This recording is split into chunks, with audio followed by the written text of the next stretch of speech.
At her party. My mom laughed and said, "You're not getting a cent. You've always been a disappointment." I sipped my drink and said, "That's okay. I'm here to celebrate anyway and to let you know I'm moving abroad permanently." Suddenly, she wasn't smiling. The champagne tasted expensive. Trust my mother, Patricia Hendress, to serve only the best at her 60th birthday celebration. The ballroom she'd rented at the Riverside Country Club glittered with crystal chandeliers and tables draped in cream silk. Around 200 guests mingled, laughing at her jokes, congratulating her on a life well lived. I stood near the bar, nursing my second glass of dump pairing, watching her hold court like the queen she'd always imagined herself to be. My older sister, Vanessa, glided past in a powder blue dress that probably cost more than my monthly rent. She didn't acknowledge me. We hadn't spoken in 3 years, not since I'd refused to lie to her husband about where she'd been on a particular Tuesday night. Some betrayals are unforgivable in families like mine. The truth is one of them. Berta. My mother's voice rang across the room. She beckoned me over with one perfectly manicured hand. I set my glass down and walked toward her small circle of admirers. Her friends from the garden club, her tennis partners, and my Aunt Linda all turned to look at me with varying degrees of pity and disdain. "Everyone, this is my youngest daughter," Mom said, her smile not quite reaching her eyes. "Berta works at some little nonprofit." "What is it you do again, dear? Something with homeless people?" "Community outreach and housing advocacy," I replied evenly. I'd learned long ago not to rise to her bait in public. How noble! Her laugh was light, practiced, though I keep telling her she wasted that expensive education I provided. She could have been a lawyer like her father wanted, or married well like Vanessa. Instead, she's living in that terrible apartment in Brooklyn, barely making ends meet. The circle tittered politely. I felt heat creeping up my neck, but kept my expression neutral. Mom took a long sip of her martini. "You know, we were just discussing estate planning. Linda was asking about my will. I told her she needn't worry about you, Berta. You're not getting a cent." She paused for effect, her eyes glittering with something cruel. "You've always been a disappointment." The words hung in the air. I'd heard variations of this my entire life, but somehow, in front of all these people, at her celebration of herself, it hit differently. Maybe because I'd finally stopped caring. I picked up my champagne from a passing waiter's tray and took a slow, deliberate sip. The bubbles felt sharp against my tongue. Everyone was watching me, waiting for me to crumble, to apologize, to beg. Instead, I smiled. "That's okay," I said calmly. "I'm here to celebrate anyway, and to let you know I'm moving abroad permanently." My mother's smile froze on her face. "What?" "I'm moving to Amsterdam. I've accepted a position with the International Housing Coalition, Director of European Operations. I leave in 3 weeks. The color drained from her face. Aunt Linda gasped. One of the tennis partners muttered something about how far away Amsterdam was. "You can't be serious," Mom said, her voice losing its affected lightness. "That's halfway across the world." "It's actually about 3,600 miles," I replied. I checked. "But what about, when would you even visit?" I shrugged. "I'm not sure I will. The position requires extensive travel. I'll be overseeing projects in 12 different countries. I doubt I'll have much time for trips back to Connecticut." Mom's hand trembled slightly as she set down her martini. "This is absurd. You're doing this to spite me." "Actually, I'm doing this because they offered me 3 times my current salary, full relocation assistance, and the chance to make a real difference on an international scale. Your opinion of me never factored into the decision at all." Suddenly, she wasn't smiling. The mask she always wore in public was cracking. "Berta, don't be rash. We should discuss this privately." "There's nothing to discuss. I've already signed the contract. My apartment is sublet. I've said goodbye to everyone who matters." I glanced around the circle. "I just thought you should know before you read about it on my LinkedIn." Vanessa appeared then, clearly having overheard. "You're really leaving? Just like that?" "Just like that," I confirmed. "This is incredibly selfish," my sister hissed. "What about Mom? What about family obligations?" I nearly laughed. "Family obligations. That's rich coming from you, Vanessa. When's the last time you called me? Or are we still pretending I don't exist because I wouldn't cover for your affair?" Her face went scarlet. Several of Mom's friends exchanged glances. "How dare you?" Vanessa whispered. "I dare because I'm done," I said simply. "I'm done pretending this family is something it's not. I'm done being the scapegoat for everyone's dysfunction. I'm done accepting scraps of affection when I've done nothing but try to earn your approval my entire life." Mom found her voice again. "You're being dramatic. You've always been so sensitive." "No, I've been reasonable. Too reasonable. I spent my childhood trying to figure out what I did wrong. Why Vanessa was the golden child, and I was the problem. Why Dad's attention was always elsewhere. Why your love came with conditions I could never meet." "Your father and I gave you everything," Mom snapped, her public persona slipping entirely now. "Private school, college, that semester abroad. You gave me things," I interrupted. "Material things. You never gave me the one thing I actually needed." "But I've stopped waiting for it." Aunt Linda cleared her throat uncomfortably. "Perhaps we should give you all some privacy." "No need," I said. "I'm leaving anyway. I have dinner plans with friends, real friends who actually care about me." I started to walk away, then paused. Something compelled me to turn back one more time. "For what it's worth, Mom, I hope you have a wonderful birthday. I hope you enjoy your perfect life with your perfect daughter and your perfect country club friends. I hope it's everything you wanted, Berta." Her voice cracked slightly. "I'm not angry anymore. I'm just done. There's a difference." I walked out of that ballroom with my head high. My hands shook as I waited for my Uber, but I didn't cry. I'd shed enough tears over Patricia Hendress. The following weeks passed in a blur of packing, paperwork, and farewell drinks with the people who had become my chosen family. My co-workers threw me a party at our favorite dive bar in Williamsburg. My best friend Marcus helped me sort through a decade's worth of accumulated possessions. My landlord, Mrs. Chen, gave me a tearful hug and made me promise to email. My phone rang constantly. Mom called 17 times in the first week. I didn't answer. Vanessa left increasingly hostile voicemails, accusing me of breaking up the family. I deleted them without listening past the first few seconds.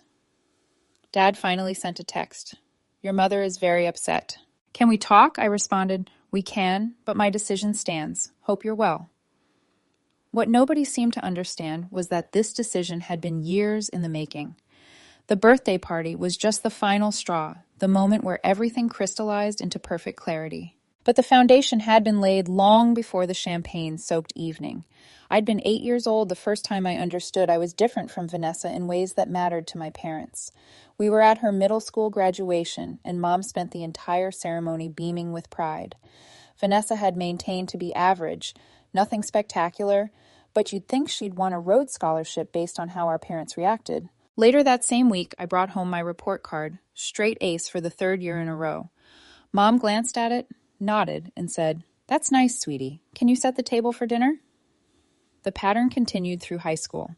Vanessa made varsity cheerleading her sophomore year, despite being mediocre at best. Dad took off work early to watch her first game. I made the debate team as a freshman and went on to win the state championship junior year. Neither of them attended a single tournament. "Too busy," they said. Work commitments. Vanessa's college applications needed attention. When I got into Princeton with a partial scholarship, Mom's first response was, "Well, that's going to be expensive.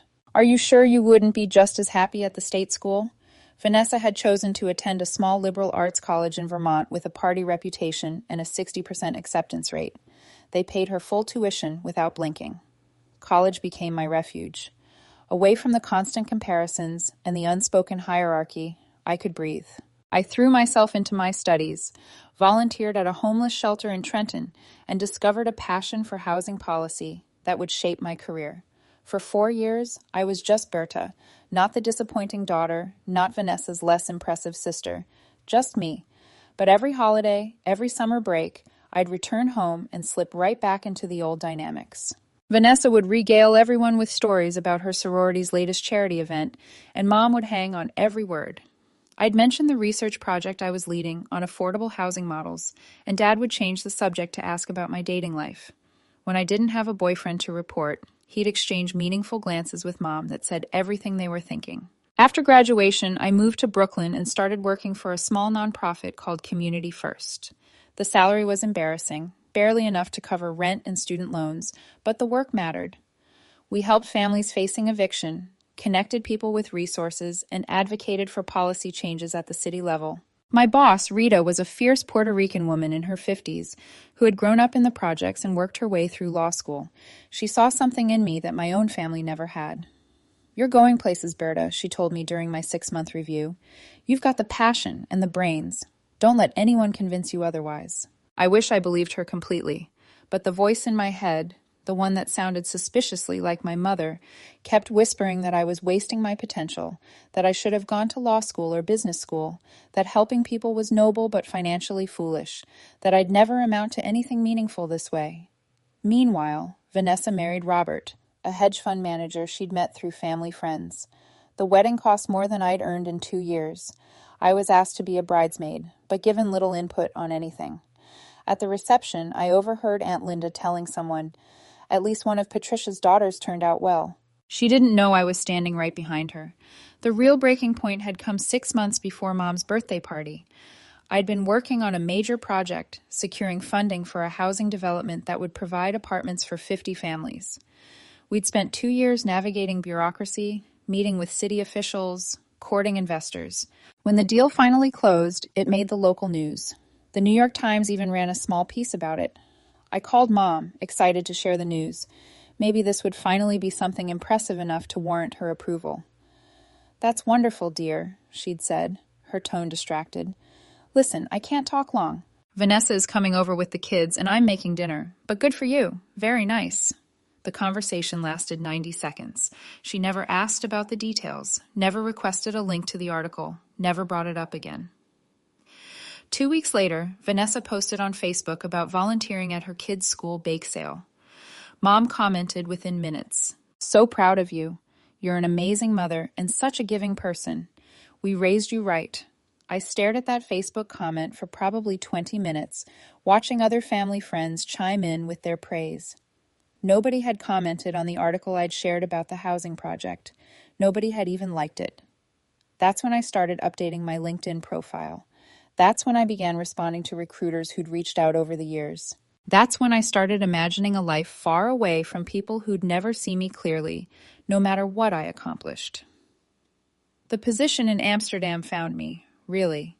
A headhunter named Jennifer called about the International Housing Coalition opportunity. They were looking for someone with grassroots experience, someone who understood both policy and practical implementation, someone willing to take a chance on an unconventional career path. The interview process took 3 months, video calls with various team members, a presentation on my vision for international housing advocacy, reference checks that apparently went extremely well. When they extended the offer, I sat in my tiny Brooklyn apartment and cried. Not sad tears, relieved tears. Someone, somewhere, thought I was exactly what they needed, not despite my choices, but because of them. I didn't tell my family right away. I wanted to hold it close, protect it from their potential dismissal or criticism. Marcus was the first person I told. We met for drinks at a cocktail bar in the East Village, and I slid the offer letter across the table. He read it, his eyes getting wider. "Berta, this is incredible. This is holy. Look at this salary. I know you're going to take it, right? Please tell me you're taking it." "I am taking it," he whooped loud enough that other patrons turned to look. "My best friend is moving to Amsterdam to become an international badass. I'm so proud of you. I could burst." Those words, "I'm so proud of you," from someone who actually meant them, who saw my accomplishment for what it was, nearly undid me. I realized how starved I'd been for genuine recognition. "I have to tell my family," I said. "I keep putting it off." Marcus knew the whole ugly history. "You don't owe them anything. You know, you could just leave. Send a postcard from the airport." I'd considered it, but something in me needed to say it to their faces, needed to see their reactions when they realized I was serious about building a life that had nothing to do with their approval. Mom's 60th birthday party seemed like the perfect opportunity. Public enough that she'd have to maintain some composure, significant enough to make the announcement feel weighty. I planned what I'd say, rehearsed it with Marcus, prepared myself for various reactions. What I hadn't prepared for was her saying the quiet part loud. "You're not getting a cent. You've always been a disappointment," in front of everyone. As if my value could be measured in inheritance money. as if she wanted witnesses to my inadequacy. The rage that washed over me in that moment was clarifying, not hot and reactive, but cold and crystalline. I saw clearly that nothing I ever did would be enough. Not Princeton, not the housing project, not dedicating my career to helping people. She decided who I was decades ago, and no amount of evidence to the contrary would change her mind. So I gave her the news without fanfare or apology. I didn't ask for her blessing or wait for her response. I simply informed her the way you'd inform someone of a schedule change. The drive home from the party felt surreal. I kept replaying the moment when her face changed, when the mask slipped, and I saw something like panic underneath. She'd gotten so comfortable with me being the nearby disappointment, the daughter she could criticize and control. The thought of me being an ocean away, living a life she couldn't comment on or diminish, clearly terrified her in ways I hadn't anticipated. Good, I thought. Let her feel a fraction of what I felt for 28 years. Dad called the next morning. I was packing books, deciding what to ship and what to donate when my phone rang. "Your mother is beside herself," he said without preamble. "Hello to you too, Dad," he sighed. "Berta, this is serious. She barely slept. She's talking about you moving to Amsterdam like you're joining a cult or running away to join the circus." "I'm taking a prestigious job with a reputable international organization. How is that remotely comparable to joining a cult?" "You know what I mean.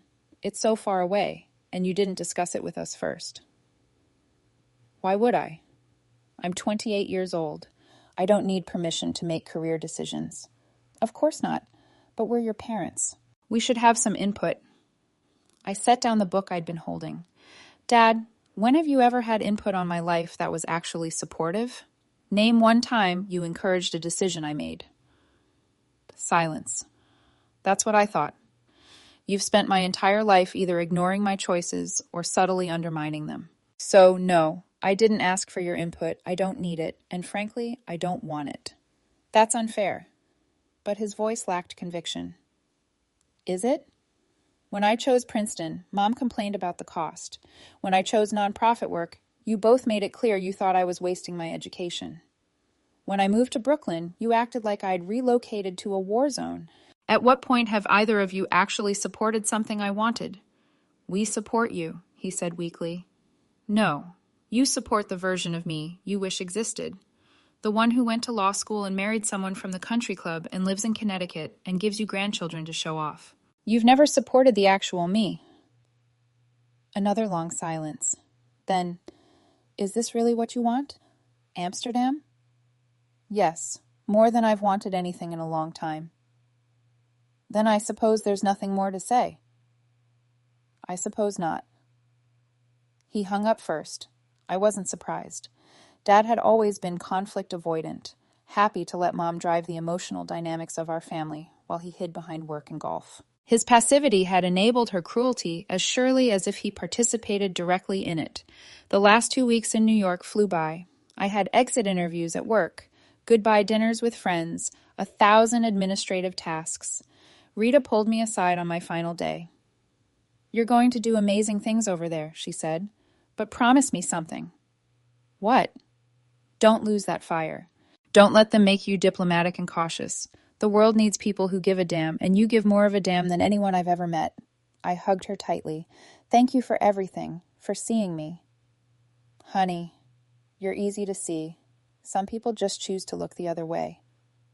Mrs. Chen, my landlord, invited me for tea the day before my flight. Her apartment smelled like jasmine and ginger. She poured from a delicate ceramic pot and studied me with shrewd eyes. "This move is good for you." She said it wasn't a question. "Yes. Your family, they don't appreciate you." I shouldn't have been surprised she'd picked up on it. Mrs. Chen noticed everything. "Not particularly, no," she nodded, sagely. "I left China when I was 25. My parents very angry. Said I was abandoning family, dishonoring them. I came to New York with 2 suitcases and fear in my heart, but also hope. You have hope?" "Yes," I said. "I do." "Then you will be fine. Better than fine." Sometimes the family we need is not the family we are born into. You understand? I did. Marcus, Rita, Mrs. Chen, my colleagues at Community First. They were more family to me than people who shared my DNA had ever been. The flight to Amsterdam felt like crossing a threshold. As New York disappeared below me, I felt something loosen in my chest. Years of trying and failing and trying again. Years of measuring myself against impossible standards. Years of swallowing hurt and disappointment. All of it began to fall away. Somewhere over the Atlantic. I was going towards something, not just running from something. That distinction mattered. The thing about being the disappointment is that everyone expects you to fail. They expect you to come crawling back, apologizing for your audacity and dreaming bigger than the box they built for you. They expect your life to fall apart without their validation. They never expect you to thrive. Amsterdam was everything I didn't know I needed. The position was challenging but rewarding. My colleagues treated me with respect, valued my input, and appreciated my expertise. Within 2 months, I'd spearheaded a project that secured housing for 300 families across 4 cities. The Dutch director, William, pulled me aside after a presentation and told me I was exactly the kind of innovative thinker they'd been searching for. The work itself felt different from what I'd done in New York.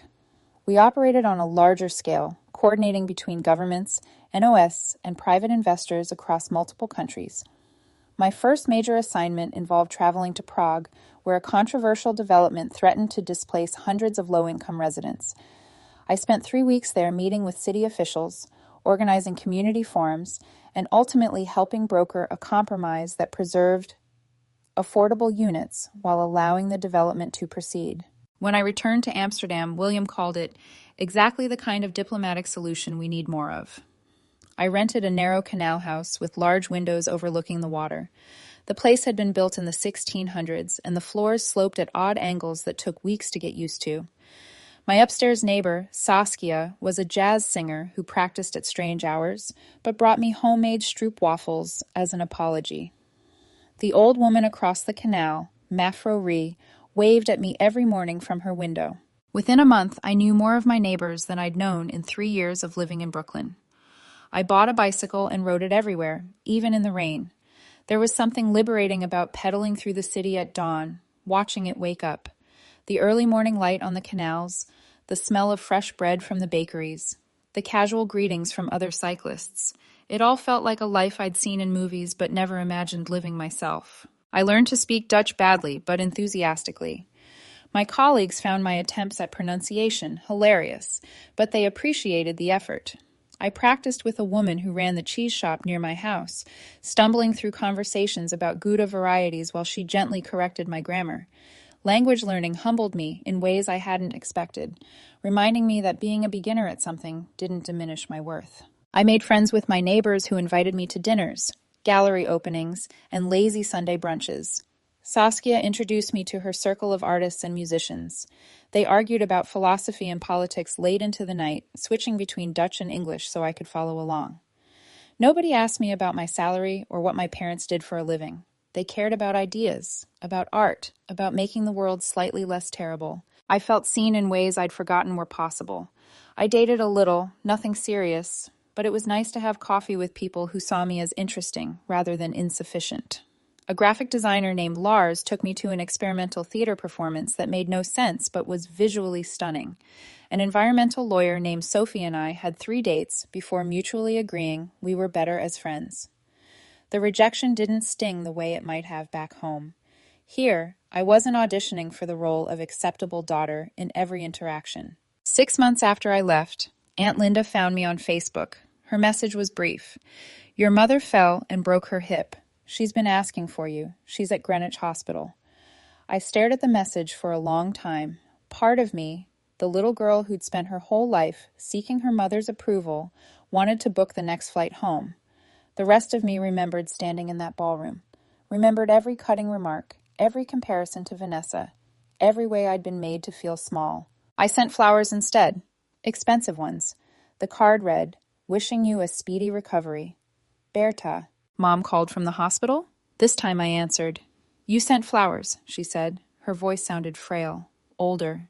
I did. But you're not coming home. No, I'm not. Silence stretched between us. I could hear hospital sounds in the background, beeping monitors, distant conversations, a medication cart rolling past. "I don't understand you," she finally said. "I'm your mother. I'm in the hospital." "I know. I'm sorry you're hurt. I genuinely hope you recover fully. But I'm not coming, Mom. For the first time in my life, I'm happy. Actually, genuinely happy. I have work that fulfills me. I have friends who celebrate my successes instead of diminishing them. I have a life that I built on my own terms. Coming back would compromise that peace." "So you're just going to abandon me?" I closed my eyes. "You told me I was a disappointment at your birthday party in front of all your friends. You said I wasn't getting a cent of your money, as if that's what mattered to me. You've spent my entire life making it clear I don't measure up, and now you want me to drop everything because you need me." "I'm your mother," she repeated, as if that explained everything. "You are. But being a mother is more than biology. It's showing up. It's supporting your children's dreams even when they don't match yours. It's loving them unconditionally, not just when they make you look good." Her breath hitched. For a moment, I thought she might apologize, might finally see what she'd done. But then, "You're being cruel." "No, I'm being honest. There's a difference. Vanessa is there. She can help you. She's always been the daughter you wanted anyway." "Vanessa is—" Mom trailed off. "She's going through something. She and Robert are separating." I wasn't surprised. "I'm sorry to hear that. She could use her sister right now." "Then she should call me herself, though I suspect she won't. Vanessa doesn't know how to meet people without resenting them for it. Wonder where she learned that." "You've become very hard, Berta." "I've become very honest. Again, there's a difference." I paused. "I have to go. I have a meeting in 20 minutes. Take care of yourself, Mom." I hung up before she could respond. My hands were shaking, but I felt lighter somehow. Closure doesn't always look like forgiveness. Sometimes it looks like boundaries. Vanessa did eventually call 3 weeks later. It was 2 a.m., my time. I was half asleep when I answered. "Mom's home from rehab," she said without preamble. "She needs round-the-clock care for another month. I can't do it alone. I have the kids, and Robert is being a nightmare about custody." I sat up, turned on the light. "What do you need from me, Vanessa?" "I need you to come home or send money for a nurse or something. Hire a home health aide. Mom has excellent insurance and plenty of savings. She won't let strangers in the house. Then she'll have to adjust her expectations." My voice was gentler than I expected. "Look, I'm sorry about Robert. Truly. But I can't be your solution to this. I can't be Mom's solution either." "We're a family," her voice broke. "That's supposed to mean something." "It does mean something. It means I want you both to be okay. It means I hope you heal from whatever you're going through. But it doesn't mean I light myself on fire to keep you warm anymore." "I don't understand how you can be so cold." "I'm not cold, I'm surviving. Do you have any idea what it was like growing up as the lesser daughter? Every achievement I had was met with, 'That's nice, dear,' while your mediocre accomplishments got celebrated like you'd won a Nobel Prize. Every mistake I made was proof of my inadequacy, while your failures were just temporary setbacks. I spent 28 years trying to be enough for people who'd already decided I wasn't." Vanessa was quiet for a long moment. I knew Mom was harder on you, but I didn't think—" "You didn't think because it benefited you not to think about it. It's easier to accept being the favorite than to question why there has to be a favorite at all." "What do you want me to say?" "Nothing. I don't need you to say anything. I just need you to understand I'm not coming back to fix things. Figure it out with Mom. Set boundaries. Hire help. Do whatever you need to do, but leave me out of it." I hung up before she could argue further. The months rolled into a year. I got promoted. My project expanded into 6 more countries. I fell in love with a Belgian architect named Thomas who made me laugh and never once made me feel like I had to earn his affection. We moved in together into a larger apartment near Vondel Park. My phone stopped ringing as frequently. Mom sent a birthday card late, but it arrived. The message inside was brief. "Happy birthday, Berta. Hope you're well." No signature, just her initials. I tucked it into a drawer and didn't overthink it. Aunt Linda kept me updated without being asked. Mom was recovering well. She'd hired a wonderful home health aide named Carmen, who'd stayed on as a companion. Vanessa's divorce was finalized. She'd started therapy. The kids were adjusting. Life apparently went on without me, just as mine had gone on without them. I'd be lying if I said it didn't hurt sometimes. There were moments, getting promoted, falling in love, having a paper published in an international journal, when I wished I had a mother who'd be proud. But I'd learned to sit with that grief without letting it consume me. I'd learned the difference between longing for what should have been and accepting what was. 2 years after leaving, I was in Copenhagen for a conference when I got an email from an address I didn't recognize. The subject line read, "From Patricia Hendris." My finger hovered over the delete button. Then curiosity won. Dear Berta, Carmen helped me set up this email. I'm not very good with computers, as you know. I wanted to write to you because my therapist suggested it might be helpful. Yes, I'm in therapy, Vanessa insisted after she started going, and I suppose she was right to insist. I've been doing something called family of origin work. It's uncomfortable. We've been discussing my own mother and the way I was raised. My therapist asked me to think about the messages I received as a child and how they might have affected the mother I became. This is not an excuse, but perhaps it's an explanation. My mother was cold and exacting. Nothing I did was ever quite right. I swore I wouldn't be like her, and then I spent your childhood doing exactly what she did to me. Worse, I did it while telling myself I was preparing you for a harsh world, toughening you up, refusing to cuddle you the way modern parents do. The truth is, I was terrified. You were always so sensitive, so earnest, so determined to save everyone. I worried the world would eat you alive. I thought if I could just make you harder, tougher, more like Vanessa, you'd be safe. Instead, I broke something between us that I'm not sure can be repaired. I'm not asking for forgiveness. I'm not asking you to come home or to resume a relationship you clearly don't want. I'm just asking you to know that I see it now. I see what I did. I see how I made you feel. And I'm sorry. You were never the disappointment, Berta. I was. If you want to respond, you can. If you don't, I'll understand. Mom. I read the email 3 times. Then I closed my laptop and went for a walk along the harbor. The water was gray and choppy, matching my mood. Thomas found me there an hour later. Bad news? He asked, wrapping his coat around my shoulders. No, just unexpected news. I told him about the email. He listened without interrupting the way he always did. What will you do? He finally asked. I don't know. Part of me wants to ignore it. Part of me wants to believe she means it. Part of me doesn't trust any of it. All of those feelings can be true at once. I leaned into him. How did you get so wise? Therapy, he said, grinning, and a very patient mother who taught me that people are complicated. I didn't respond to the email immediately. I sat with it for weeks, letting it percolate. I talked about it in my own therapy sessions, examining my feelings from every angle. Eventually, I wrote back. Mom, thank you for your email. I appreciate your honesty and your apology. I can't tell you it fixes everything, because it doesn't. There's a lot of hurt that accumulated over a lot of years, and an email, however sincere, can't erase that. But I appreciate you trying to understand. I appreciate you doing the work to see things differently. That takes courage. I'm not ready for phone calls or visits. Maybe someday I will be. Right now, I need to protect the peace I built, but I'm open to occasional emails like this one. Small steps. I hope you're doing well. I hope therapy continues to help you. I hope you and Carmen are getting along. I'm happy here. Genuinely, deeply happy. I hope knowing that brings you some peace, too. Berta. We emailed sporadically after that. Never about anything deep. She'd tell me about her garden. I'd mention a project I was working on. She sent photos of the house after some renovations. I sent pictures of Amsterdam in the spring. The messages were pleasant, surface level, safe. 3 years after I left, Aunt Linda passed away suddenly. Heart attack, quick and unexpected. I flew home for the funeral. It was the first time I'd been back to Connecticut since that birthday party. Mom looked older, smaller somehow. Her hair had gone completely white, though she still wore it in the same style. She was leaning on a cane when I approached her after the service. Berta, she said softly, you came. Aunt Linda was good to me. We stood in awkward silence for a moment. Vanessa hovered nearby, watching us warily. You look well, Mom finally said. Happy. I am. I'm glad. She seemed to mean it. Will you stay long? Just through tomorrow, I have to get back. She nodded, accepting.